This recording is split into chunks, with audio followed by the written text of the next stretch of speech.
निश्चित हे परभणी जिल्ह्यातील आमच्या सर्वात जागृत देवस्थान आहे. इथे दर शनिवारी जवळपास 25,000 ते 50,000 भाविक दर्शनासाठी येत असतात आणि संस्थांच्या ओन फंडमधनं स्वनिधीमधनं संस्थान त्या सभामंडपाचं काम करत होतं. कारागीर हे बाहेर राज्यातले आणि काम करण्यासाठी जो लागणारा दगड होता तो सुद्धा बाहेर राज्यातनं राजस्थानमधून त्या ठिकाणी मागवला होता.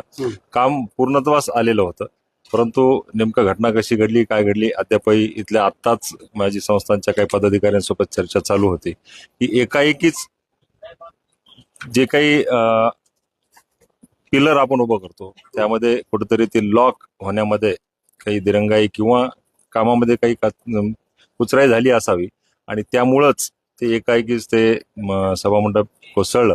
त्यामध्ये जवळपास 27 लोक दबली गेली आणि त्यातले जवळपास 4 लोक हे मयत झालेली आहेत. 3 लोक जिल्हा सामान्य रुग्णालय येथे त्यांच्यावर उपचार चालू आहेत.